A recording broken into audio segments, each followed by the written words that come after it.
And in this episode of the Happy Hustle podcast, we have on Mr. Sterling Hawkins, and we had a really amazing chat all on hunting discomfort that actually are holding people back. For me, it was eye-opening because, it's really awareness is the first step to any positive change. And you have to know in order to grow. Do you want blissful balance in your personal and professional life?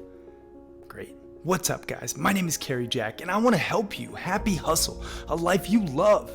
One full of passion, purpose, and positive impact. I'm a lifestyle entrepreneur, a professional model / actor, a digital marketing specialist, a podcast host, author, a biohacker, an eco-warrior, a martial artist, a hippie cowboy, and a humanitarian. It is time to happy hustle your dream reality. All right, Mr. Sterling Hawkins, welcome to the Happy Hustle podcast, my brother. I'm super stoked to have you on. Likewise, great to join you, Kerry. Appreciate you having me. Well, this is going to be a fun one. We got connected through our mutual friend, Samantha Joy, awesome human. And, we started diving in, just a lot of synergies, just really connected. I mean, you have run multi-billion-dollar startups.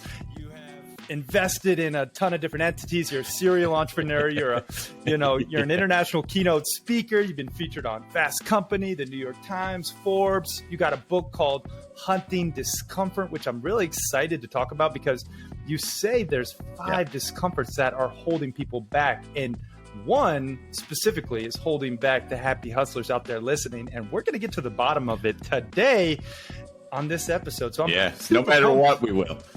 No matter what, which is your hashtag. And I want to get to that as well. But before we get into all that good stuff, Sterling, what's something interesting about yourself that not too many people know? Yeah. So I was thinking about this for a second. I was like, I don't think many people know that I'm a certified yoga teacher. I do a lot of yoga and I lived in LA for about a decade. And I don't know, within the first couple of years of living there, I felt like it was calling me. So I signed up, took all the classes. I think it was like a 200-hour course. And I don't teach much anymore these days, but yeah, it's kind of an unknown about me. All right. Well, good to know. I've done a little yoga in my day as well. I'm a fan of the Savasana or whatever it's called at the end, where you just lay there and do nothing. That's my favorite. What's your favorite Savasana, pose? Yeah, probably the same. And I think that's actually the most important pose. When I first started doing yoga, I was like, annoying, get me out of here, I'm ready to leave. But now I really see it as an opportunity to integrate everything that you've been through and just like find a little peace and relaxation, which especially when I first started getting into it, I did not have at all. Yeah, well, and I just don't think people these days are finding enough silence, finding enough stillness in their lives. We're constantly inundated with our devices and the latest dopamine dump and, our family, and our friends and our businesses. And so that's why I think that pose really hits people, is because it's like, oh my gosh, I get to just be, and the lost art of being, right? Exactly. And by the way, that's the most feedback I get, at least at a very superficial level, about the book. Like I hear things like, Sterling, you got to look at my business, my relationships, my bank account. Like I don't need to hunt discomfort. I'm surrounded by it. And my answer is always the same, which is, oh, you mean you're living with discomfort, not hunting it? Because when you hunt discomfort, you are forever free from it. Not circumstantially free, not like when I have enough money in my bank account or when I meet the right person or when I build the right team. Like you are free now. You have that peace now. Yeah. And when you can free yourself at that level, well, anything becomes possible. Amen to that. Tell us a little bit about hunting discomfort. Yeah. Like, where did you come up with this concept? Yeah, well, not on purpose. I'll tell you that. Some people say, like, Sterling, you must be like a thrill seeker, an adventurer. And, some aspects of that I enjoy, but I certainly didn't come out of the womb that way. Like the discomfort for anything started somewhere. There was some point in your life where you decided, hey, that makes me uncomfortable. I don't feel very good when I'm doing that. And thus the discomfort began, like it took root. And I didn't come to terms with a lot of those things until it was essentially forced upon me. I think we talked a little bit about this story, but for all the happy hustler listeners here, I founded a startup right out of college with my dad. We sold it to a group in Silicon Valley, and fairly long, somewhat dramatic story short, we end up growing to be like the Apple Pay before Apple Pay. And it was a little sensor, fingerprint sensor, sat next to the credit card terminal. And after you registered, you could put your finger down, credit cards would come up, loyalty cards, just like Apple Pay, only no phone. And this thing grew like wildfire. This is like early 2000s, where we grow to 700 people, offices all over the world, raised 550 million US dollars, multi-billion-dollar valuation. Like, I feel like I'm on this rocket ship now, you know? And have you seen the movie Wolf of Wall Street? I have. It was like living a scene out of that movie. Like the models in the office, the parties at the Four Seasons, like you name it, we were probably doing it in some shape or form. And I thought I had not just business, but I thought I had life figured out. You know, like it's only a matter of time until we go public, cash in, and I crown myself the next Steve Jobs. Like it was the epitome of comfort and certainty. And it wasn't until the housing market started to collapse and we couldn't raise additional funding. We didn't have enough organic growth to support how fast we had grown. And so the whole thing came crashing down. Oh, wow. The company ends up going bankrupt, $500 million gone. Oh. And my identity was so tied up in that company, who I was, what success looked like, how much money I had, who I was going out with, the penthouse apartment, you know. My identity was so caught up in those things that when the company crashed, so did I. And it threw me into the depths of the unknown and the uncomfortable, where, you know, I go from the penthouse to my parents' house. I go from all the money in the world to 6 figures of debt. And, you know, just to shoot straight with you, it was a point when I moved into my parents' house, I didn't know if I could or even if I wanted to go on. Like it was really the depths of uncertainty. And I realized that, wait a minute, if all I have now is discomfort, that must be the pathway forward. And thus began the long and somewhat painful process of starting to build myself back. Wow. I mean, that's a powerful story, man. I got to say, you know, it's feels like a dream. Yeah. Well, and here's the thing, like, I'm sure the happy hustlers in their own way can relate. Like, you have comfort, you have certainty, you're working towards something, and it feels like, okay, I figured it out, or I figured something out, and then it comes crashing down. I did that with not one, but 2 startups. Where I thought, oh, this is a for sure, you know, easy 8-figure exit. I'm just gonna, you know, do this, that, and then boom, knock, knock, knock, ATF on my door for my first startup, or my was my first, but it was my first legit one called Booze Bros, where we were shipping. We were solving the problem of, you know, like that second beer run, or even the first one, where you go and you actually like get alcohol after you've maybe had 1 or 2. And we lost a couple friends to a drinking and driving accident when I was, you know, just in high school. And so I was like, I can solve this with just delivering booze. And then we created these like libation like packages where they came in like wooden crates, for example, and it would have all the ingredients to make an old fashioned, and we'd ship it to you. And then basically it had a QR code which showed them how it was Grant, my brother, and I showed him how to make it old fashioned, you know, shaking her little tush on a video, and like, you know, just like sexing it up, making it fun. And anyway, this one, dude, we were like, this is crushing. Like, we were shipping booze, we were having all this success. And then, you know, we found out, oh, you're not allowed to ship alcohol across state lines without paying taxes on each state that it goes through and all this other stuff. So there went that startup. We got like almost arrested. And I was like, you know, there goes the discomfort, you know, or there goes the comfort into discomfort. And I really think that's the path forward, as you said. I mean, just take us to that rebuild moment. Like, let's say someone right now is feeling the depths of despair. They're not necessarily happy hustling. Maybe they're comfortable, but they know they need more. What is that moment like from when you were at your parents' house to now starting to rebuild? What would you say to someone in that same moment? Yeah, well, first is you don't have to wait until you get to that rock bottom moment. True. Right? Like, now I realize that if you hunt discomfort in small ways and you go after those things that maybe make you nervous, or you're a little embarrassed about, or you're scared of, or fearful of, then you don't have to sink to the depths that I sank. You can go after it in small ways, and I would certainly encourage that. And that's what I try to do now, right? Go after the discomfort, because if you're not hunting it, it's hunting you. It's only a matter of time until things start crashing down. And, for anybody who's in that discomfort in a big way, like I was at that time, or even in a small way, what I started to do, I didn't have any system. I didn't, have people wearing NoMatterWhat t-shirts around the world. Like I had no idea what I was doing. And I started this very personal mantra. I started telling myself I would do things no matter what. I'm going to get out of bed tomorrow no matter what, because I was all hepped up on anxiety medication, antidepressant pills. So I'm going to get up tomorrow at 7 o'clock no matter what. The alarm would go off and I'd get out of bed. I'm going to go to the gym tomorrow no matter what. I'm going to call the creditors no matter what. As you start doing things no matter what, it starts to shift you a little bit. You start to move.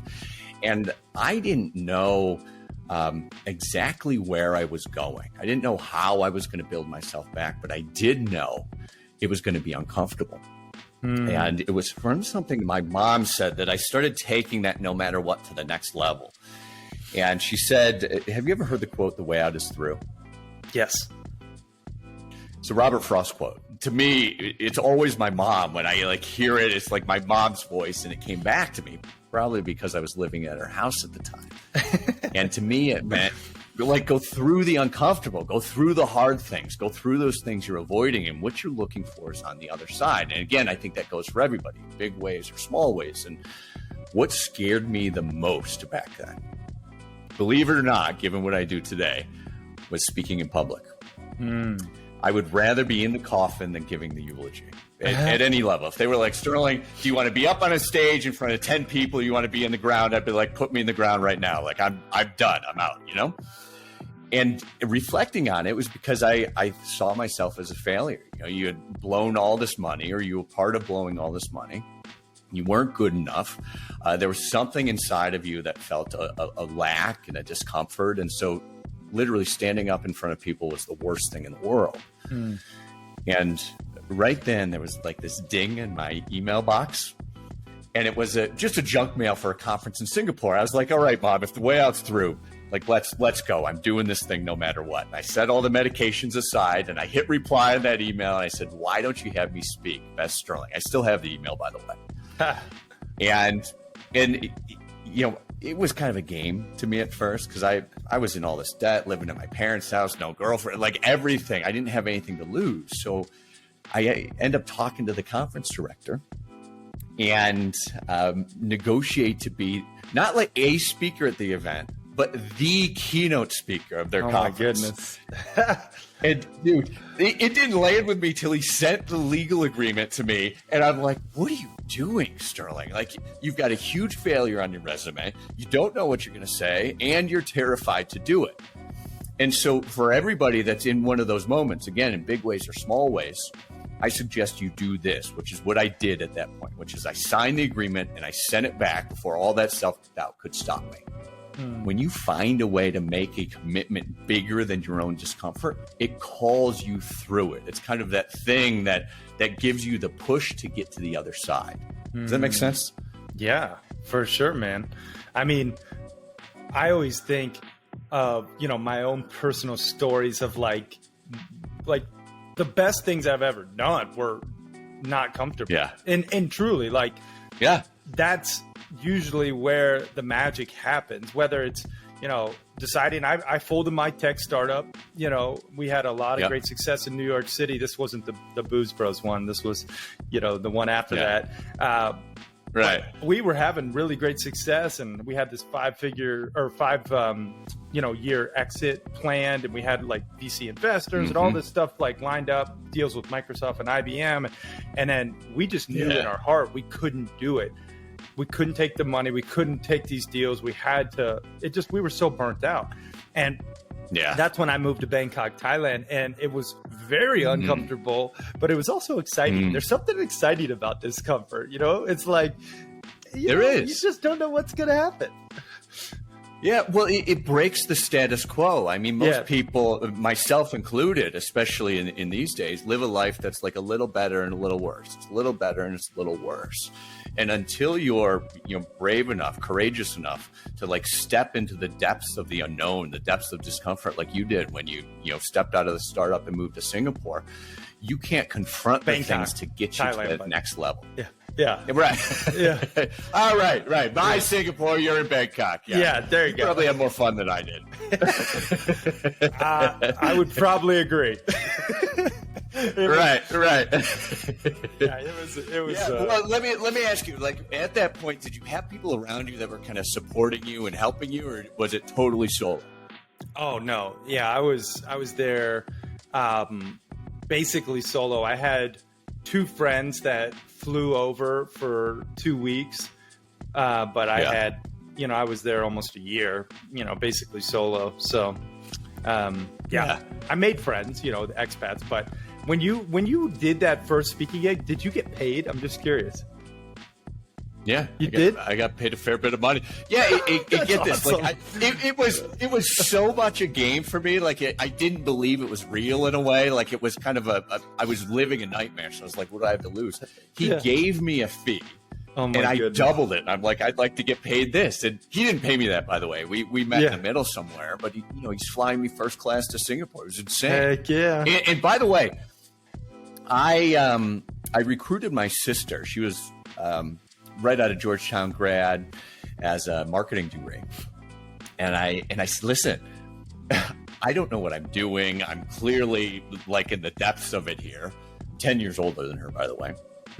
And either I'll give you some of the money from this Singapore job if you'll help me, or you can come with me and we'll have a trip to Singapore together. And she goes, you're an idiot, Sterling. Like, I'm coming with you. Like, let's do this thing. and thus began like months of just obsessively practicing and writing and rewriting and doing the slides. And these days, it's actually a major component of moving through discomfort to break through results, which is, I call it building a street gang. Intentionally not calling it a personal board of directors. It's not drinking buddies. It's not, just some friends you're messing around with or significant other. Like, I call it a street gang because you want somebody that's going to go toe to toe with you and hold you accountable to what you said you wanted to do. And that was my sister for me. Those days where I didn't feel like getting up, I didn't feel like practicing. It kind of, was in the depths of dealing with all the hardship and the struggle and the emotional pain. She's like, get up, we're doing it right now. And when you have somebody like that, research shows as an individual, you're 95% more likely to achieve your goal. And as a group, almost 4 times to achieve your goal. I hear entrepreneurs especially like, I'm going to hold myself accountable. And I think that's great at a certain level. Like if you want to maintain the status quo, you're pretty reliable for holding yourself accountable. But if you really want to grow, like if you're making a stretch to something that you're not sure you can actually do, you need that outside accountability, because everything inside of you, your mind, your body is going to tell you, don't, go back, stop, you shouldn't, this is dangerous, right? And that person holding you accountable is going to support you through that discomfort. Yeah, so true. I mean, having accountability with mentors, with your peers, with your colleagues, and with yourself. I always like to put consequences on accountability. Like if I don't do what I say I'm going to do, I actually have a consequence. And I mentioned it on the show before, but one thing that I know gets people to take action, and this is what I do, is I actually write a check to a cause or organization or charity that I hate. And if I don't do what I said I'm going to do, I send that check. And I'm like, oh, it's so painful. It's like, so you just, that's discomfort, So totally. Yeah. And I think oftentimes people look at commitments as like legal agreements, and that certainly counts, but you can make commitments with money, like you're saying, especially if there's a consequence to it. Yeah. Where I'm sending money somewhere I don't like. You can make a commitment with your reputation, tell every your people, tell your friends, tell Facebook or Instagram or whatever social media you're on. You're like, hey, I'm going to run this marathon no matter what. Like, check back in with me in 3 months, or I'm going to keep you posted, right? You're just looking for ways to make a commitment that puts you on the line for something. Yeah. And it's just critical. Yeah. You feel that pain of losing it, then you're like, I'm not gonna do that again. I'm not gonna send that check to the organization I don't like, right? Like it kicks you into action. For sure. I mean, and I'll take it, a step further, because it's like we all make these commitments to ourselves, but then over time we break them. I think of it like with my relationship, it's like this windshield of trust. And, maybe you show up late for dinner when you said you were going to be there on time. Well, a little crack in that windshield, a little rock chip, right? Over time, you said you were going to do the dishes. You didn't do the dishes. Another crack chip. Over time, that windshield relationship of trust will break. And you actually have a relationship of trust with yourself. So if you're not being very deliberate and intentional and doing what you say you're going to do no matter what, you're breaking that trust internally, which then causes, I think, depression, anxiety, and stress. I mean, what's your thoughts? Exhibit 1 right here. And by the way, I think that's true every day. People, sometimes I think look at me and they're like, oh, like you're all about this stuff. And I'm like, frankly, I don't like to get out of the bed in the morning. The discomfort of getting out of bed, boom, snooze button. I did it this morning, right? Yeah. And then after that, I get up and I'm feeling the discomfort of being a little tired. Boom, coffee. I'm looking at the stairs to go into the gym. Boom, elevator. And, a frame to look at life, a powerful frame to look at life is kind of what you're suggesting here, which is there's all these moments throughout the day where you're either leaning into comfort and security and, letting yourself off the hook and breaking your word in even small ways, or you're leaning into the discomfort of going after the uncomfortable, keeping your word no matter what, or at least honoring it, where if you couldn't do it for whatever reasons, I get it's a crazy world, like you at least address it and say, hey, I'm a minute late to this call. I said I was going to be here at 10, it's 10:01. I was dealing with whatever, right? But like you keep that integrity with yourself, and it's, I think it's absolutely critical as an individual, and also in the culture of families or communities or companies.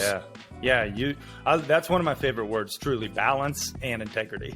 Like integrity is something I didn't have. I'll be straight up. Like I was a hustler growing up, just doing shit the wrong way, illegal things that I'm not going to get into, but ended up other than shipping alcohol across state lines. Oh no, way worse. Had the FBI after me for a while, I'll tell you that. Man. Yeah. Went to jail, almost died, gun to the head, all the things. And oh my gosh. Yeah. Because I was out of integrity, and I traded in. I made this commitment, and God let me, get past this really difficult time to always hustle with integrity, alignment of my values, my morals, and do right by others. And I think that has really propelled my success and everyone else's success that I know is doing things the right way with integrity, especially with yourself having integrity, because at the end of the day, you have to look at yourself in the mirror, and you have to be the person who ultimately decides if you're proud or not. And so just, all the happy hustlers out there, ask yourself 2 things. 1, are you proud of who you see back in the mirror? And 2, tomorrow, what are you going to do no matter what to change it? Right? I mean, those big or small. That's it. I was going to say, like it could be something small. It could be like call your mom tomorrow, or, say I love you to my significant other. Like, I don't care what it is. Or it could be something huge. Like I'm going to call 15 people, or I'm going to make cold calls until I get at least a deal.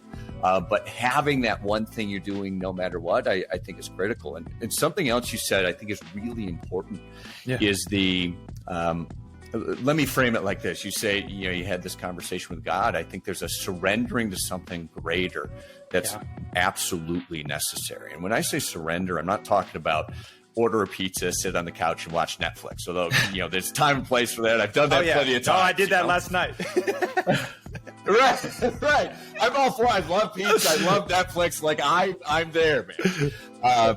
But when I'm talking about surrender, it's really in terms of accepting things exactly as they are and exactly as they're not. Carl Jung, arguably the father of modern psychology today, he said, we cannot change anything until we accept it. So condemnation about not being the right kind of person, breaking your word, not being the right age, not having enough money, not having enough time, not having the right team, not being in the right place in your life, like condemnation about any of those things doesn't liberate.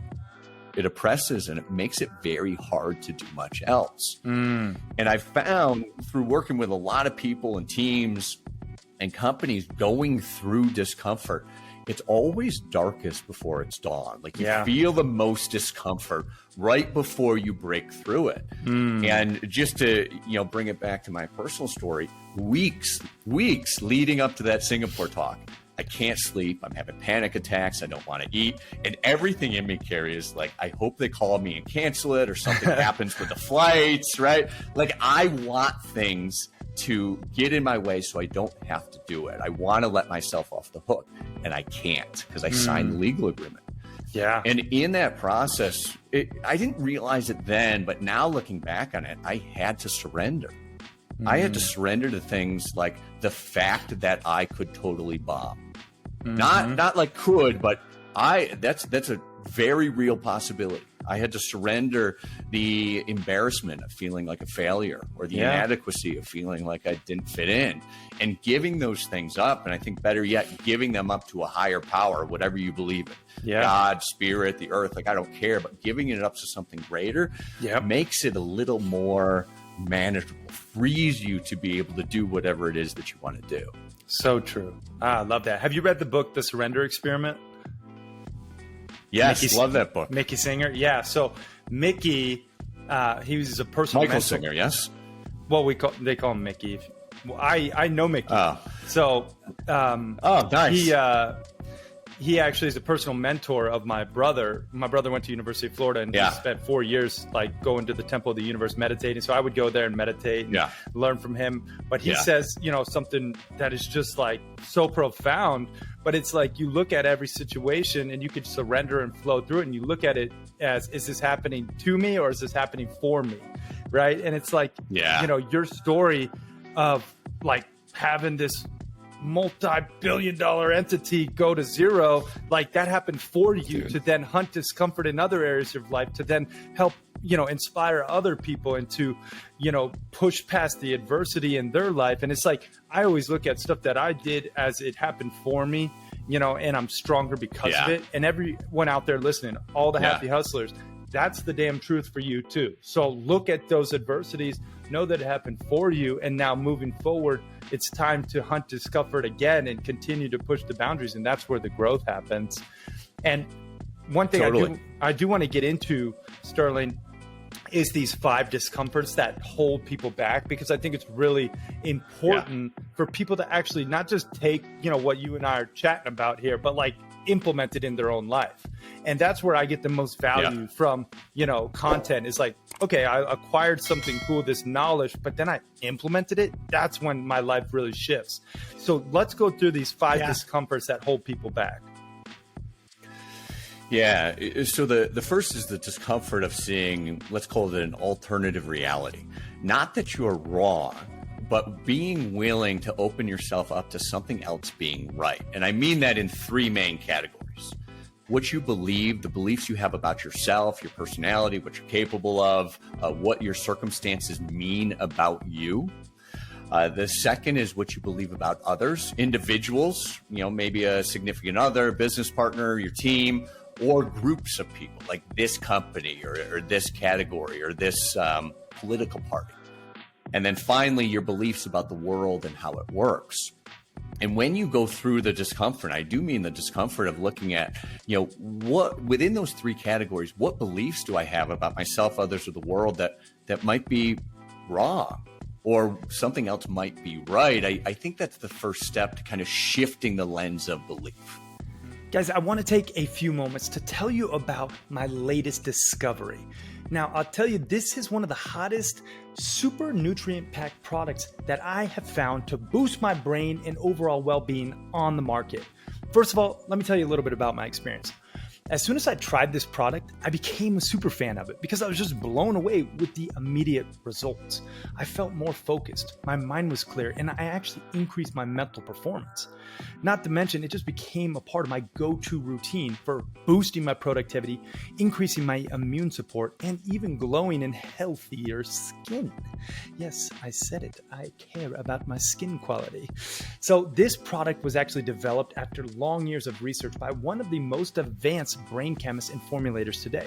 And you've probably heard of the superpowers of mushrooms and extracts and collagen. But I gotta say, this is the combination of all of those power-packed ingredients in one. It includes lion's mane, chaga, cordyceps, reishi, collagen, and Peruvian cacao. It's truly like magic in a jar. It's called Genius, okay? And I gotta say, you can add it to your coffee, your water, you kind of mix it in your smoothies, whatever you want to do. It mixes up very similar to protein powder, except it tastes a lot better. I mean, it's got a chocolicious flavor and it's delicious and nutritious. And you get the hookup for watching and listening to The Happy Hustle. You can go to Nootopia, that's NOOTOPIA.com/happy genius, HAPPYGENIUS, and use promo code HAPPY10 during checkout to save 10%. And I got to say, the best part is you actually get a 365-day money back guarantee with this stuff. That means they actually care about you and they stand behind their products and they want you to love it, or you get your money back. So check it out today. You can go to Nootopia.com/happy genius and get some collagenous in your life and start to boost that brain and body and increase that skin glow, fam. All right, y'all. Now let's get back to this episode. Usually a good way to find those things is whenever you're feeling uncomfortable, like you experience the physical symptoms of being uncomfortable, there's probably some faulty belief at play. In fact, I'll say it even stronger than that. There is some faulty belief at play. And you can look into that discomfort, kind of reflect on the moment of it and say, okay, what beliefs, what views led to that discomfort in the first place?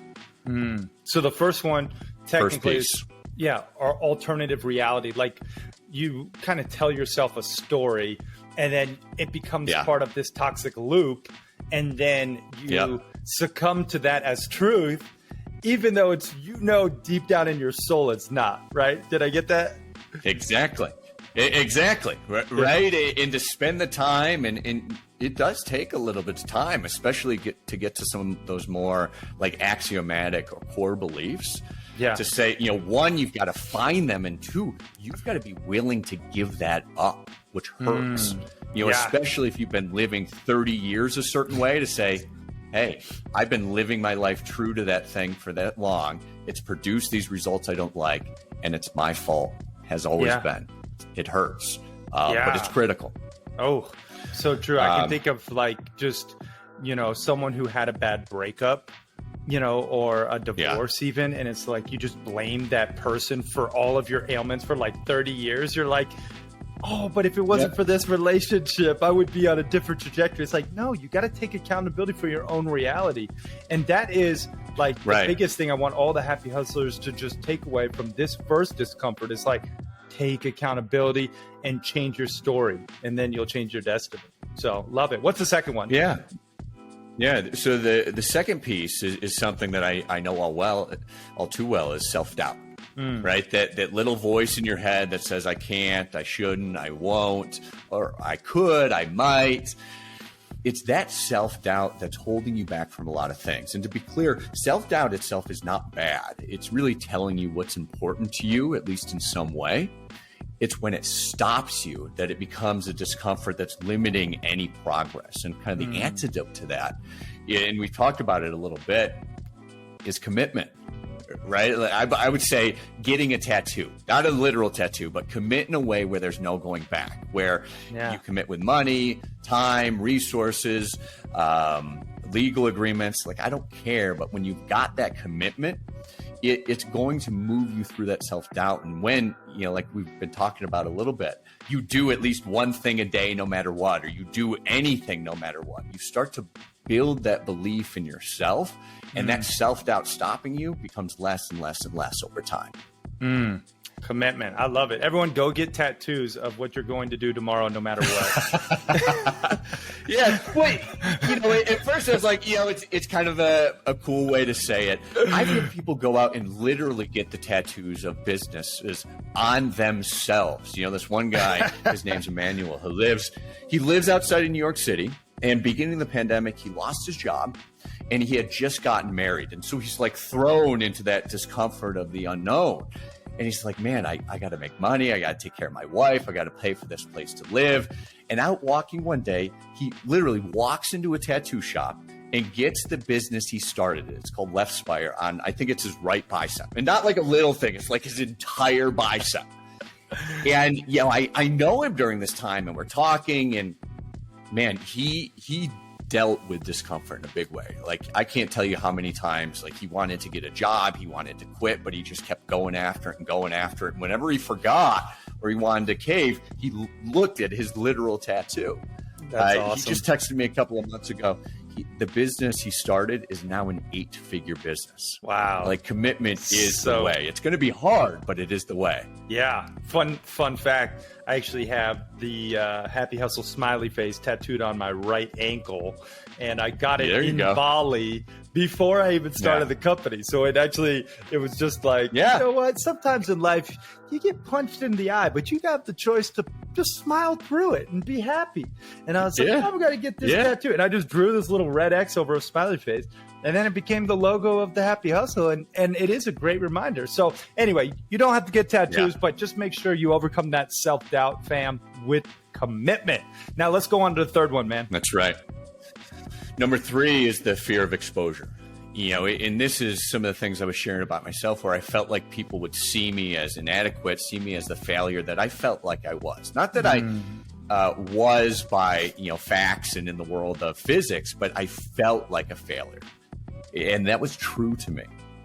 And again, this is going to start telling you, well, what's important to you? What are the things about you where that fear of exposure is holding you back? Like, what about you do you consider maybe the problem or the challenge? And the antidote to that, and we talked about this one too, is building a street gang. So accountability is really important in that, but you also need some kind of mentorship, somebody that can like tactically show you the pathway to get to where you want to get or be the way that you want to be. You need love, somebody that's going to accept you, not on a romantic basis, but more on an acceptance basis of as you kind of lose yourself in that discomfort, they're standing there for your acceptance, for your growth. They love you through it, no matter what. And the fourth piece is inspiration, somebody that's going to like light the fire inside of you, not motivate you necessarily. And motivation, I think, is getting yourself or somebody else to do something you don't really want to do. But they're going to inspire you at a heart level to say, this is why I want to take this steps forward. And as you have those pieces, that's kind of your team to get you through the discomfort. Yeah. I mean, I think now social media and this, digital landscape has really lent itself to a facade personality, and most people are posting their best parts of themselves. And I'm like guilty of this too. Like, I don't post the shit as much as some people I know, but I don't only post the good stuff too. Like, I like to share both sides, but I think exposing yourself truly and just being vulnerable, being actually like 100% authentic, that's what people really want these days more than anything else. They want you to keep it real. And I'll tell you this, people's BS meters are higher than ever. So you got to keep it real. If you want to be a leader, you want to, be a difference maker and make a truly a positive impact in people's lives. Like, you have to be unapologetically yourself. And I love this one because, having mentorship, having love, inspiration, and having like a people around you, your street gang, is a really good way to do so. So that's awesome, man. Let's hear the fourth one. Yeah. And number 4 is challenges, right? Like, we live in the real world, and sometimes there's just not enough money and there's not enough time. Or you don't have the right education. You're not in the right place, right? There are real challenges that we meet day in and day out, big ones and small ones. And this is a very stoic perspective of the obstacle is the way, right? Yeah. How can you use those challenges, those proverbial warts that you're trying to like kind of hide away? You're going to sweep different things under the rug. Like, how can you use those things as the pathway forward? And just because we've been talking a little bit about me, you know, the thing that I was most scared of is that people learned about this failure, that they saw like, not necessarily just the company collapsing, but the depths that I fell to at a personal level. And it's somewhat ironic that it's those exact things that I didn't want anybody to know or share or find out that I talk about on a regular basis on stages all over the place these days, right? Like the obstacle is the way. Yeah.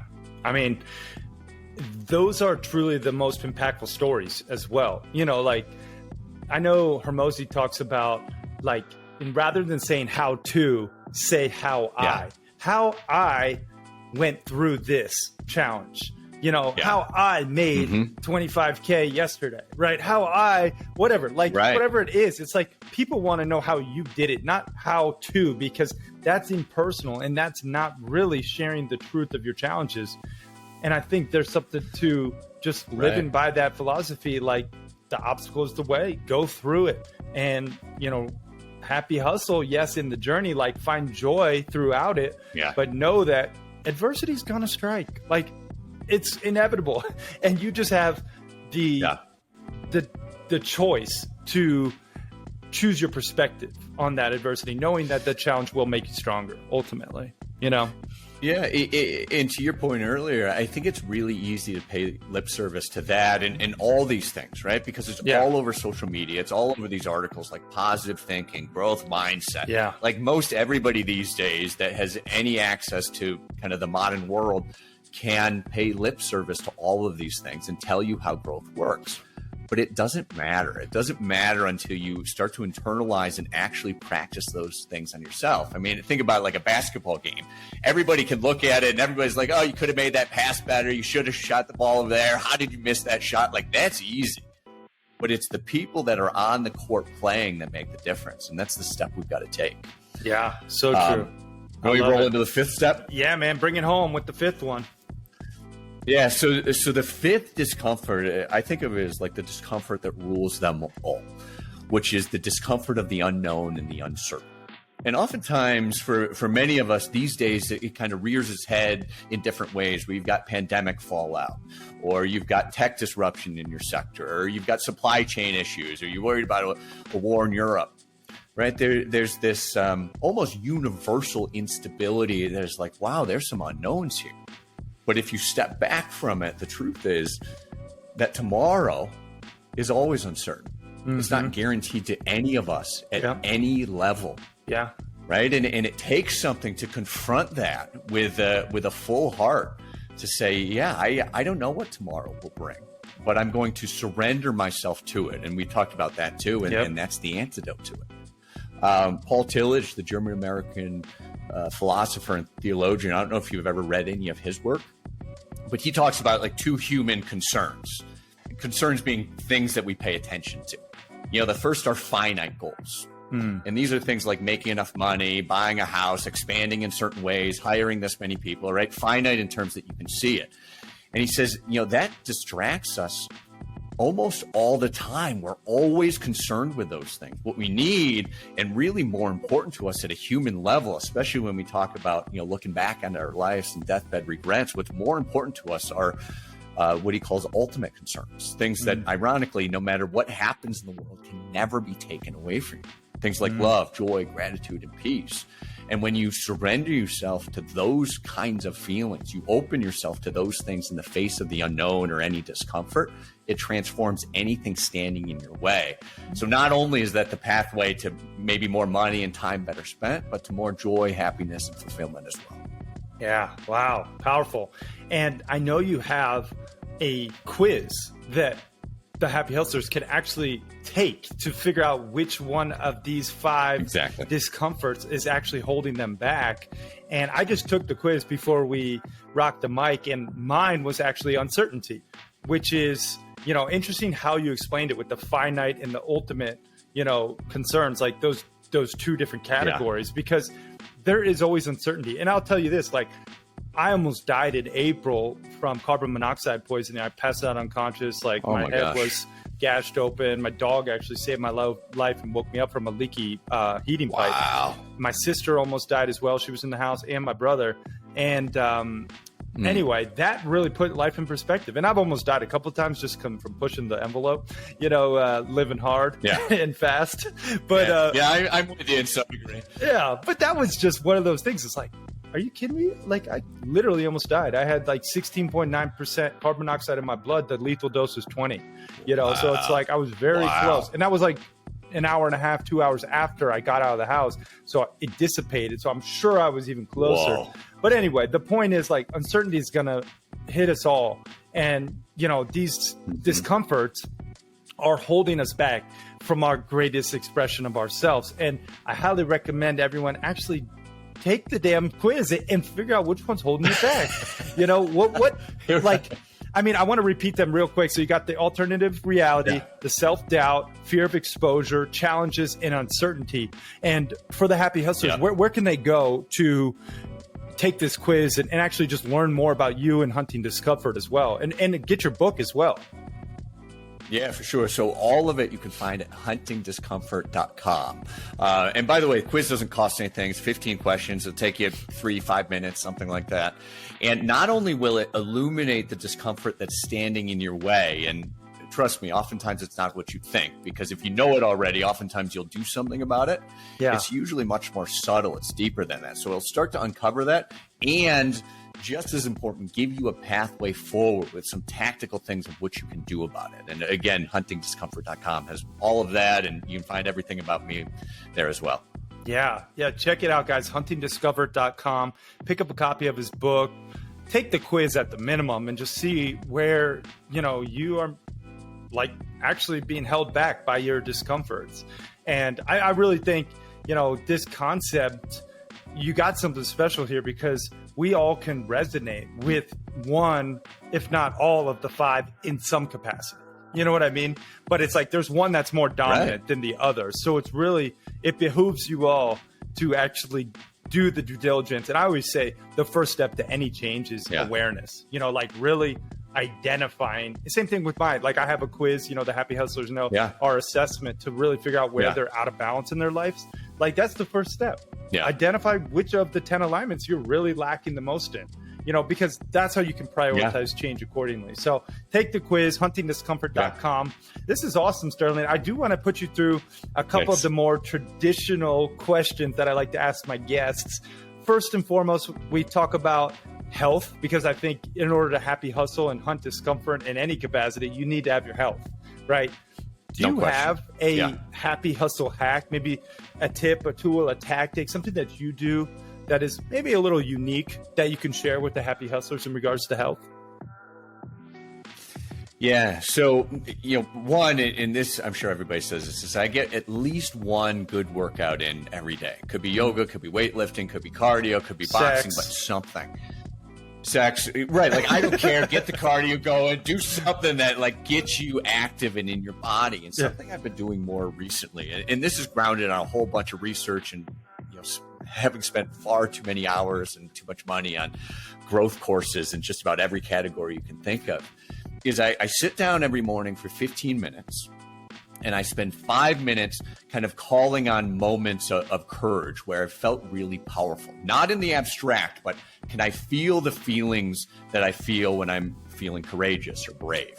And then 5 minutes feeling the feelings of love, recalling moments when I felt love, and 5 minutes of recalling the moments where I felt gratitude.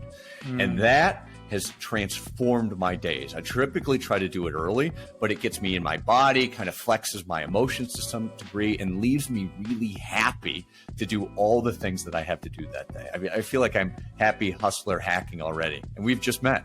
Yeah, there you go, man. I like it. I mean, well, and just having that self-awareness and reflection time is so important, just to tap into your heart, and we stay in our head oftentimes, but when you can do that reflection, that's really when you can tap in and listen more as well intuitively to what you already know. So that's great. What about money? I always think money is a really important topic. You know, I look at money again as a tool. It's a frequency. It's an energy. It makes you more of who you truly are. Do you have a happy hustle hack when it comes to money? Maybe something you do to save or invest or spend wisely that you could share with the happy hustlers?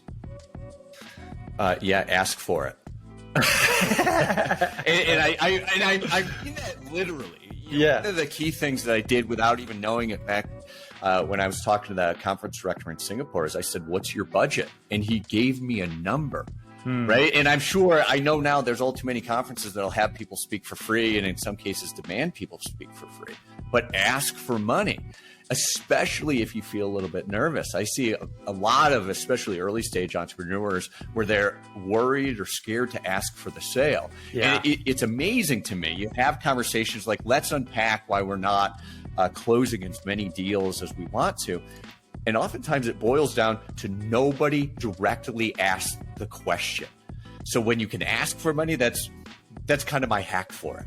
Yeah. Oh, I love that, man. And I got to say, I'm going to just be vulnerable here. Like Sterling and I talked about speaking, and like the next day I was at my Rotary Club meeting and someone was like, "Oh yeah, we could use some speakers, you know, for this like youth event or like something." And I was like, "Oh, you know, I'll speak." Like, and then I instantly went to, "Oh, I'll do it for free. Don't worry." Like, you know, I jumped to that, even though I'm sure they have a budget, but I was like, it was a good cause. But I was like, and sometimes you don't feel worthy to ask for money. That's why you don't ask for it. And you have to know that you are worth it.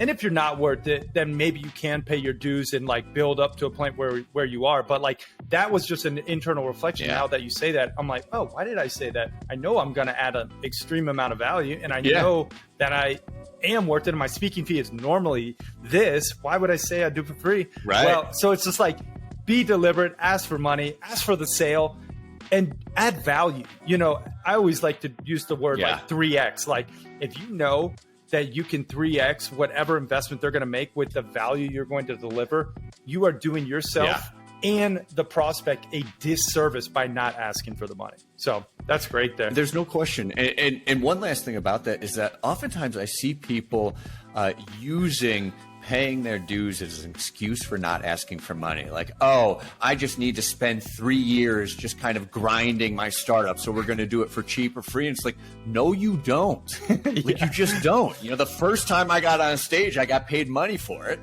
And thankfully it went somewhat well, and I worked really hard for it and it added some value to your point. But oftentimes there's not some need to pay your dues. There's a need to learn, but there's no reason you can't get paid while you're doing it. Yeah. Wow. A little counterintuitive. I like it. That is, you know, really a little bit, right? Yeah. Well, you see so many people these days. It's just like, do it for free. Do it for free until you can't, you know, do it for free anymore. Then people will pay for it. And I was like, I get it. I like that mentality too, in terms of like getting testimonials and social proof. But you do get to a point where you have to ask for money, and you have to ask for what you're worth. Like, not just like an amount, but, you know, being very clear. Well, and asking for money doesn't preclude you from doing it for free. Yeah. Right. Like oftentimes with like nonprofits, especially, you know, our managers will always ask for the rate of speaking that I'm at. And then they'll come to me and they'll say, oh, you know, they've got $1,000 or maybe it's free. And I'm like, okay, well, we ask, it's a good cause. I want to do that. I will do that for, you know, free or very low fee. So, you know, I figured like there's never any harm in asking. So why not? You never know what you're going to uncover. Exactly, man. I love it. And and this is public knowledge, I'm sure, but like Sterling's a 7-figure speaker. Every year he's crushing it on stage. Look where he started. You know what I mean? It's like he's asking for money. He's getting money. And he was scared shitless. And now, you know, over time you build the reps, you put in the work, you build the confidence.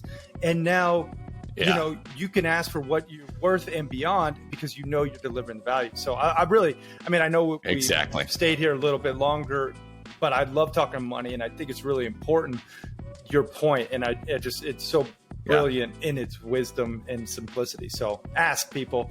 All right. Now, last thing I want to ask you in terms of happy hustle hacks is spirituality, and you mentioned God and a higher power. And I always think, like, doesn't matter what religion you believe in or whatever. Like, my mom is technically Jewish. My dad's technically Catholic. I'm a religious mutt. I don't believe in either. I mean, like, I believe in all religions, but I don't follow one. I believe I'm very spiritual, though. I pray every day. I'm just wondering if you have a happy hustle hack when it comes to spirituality that you can share with the happy hustlers.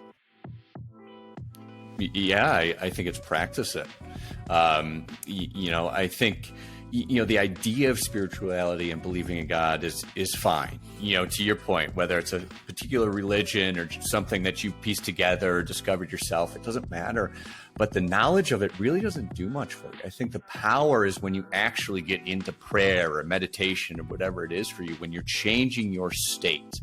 When you change your state, you start to shift some of those beliefs, or maybe better said, it gives you a little more autonomy to let go of the beliefs, back to the reflection about yourself, others, or the world, to let go of some of those things that are no longer serving you as you can cultivate the experience of prayer or, almost like the humility of something, that there's something so much greater than us as an individual. And when you feel that, you bow down to that, you pray to that, it starts to shift you and give you real power in that humility.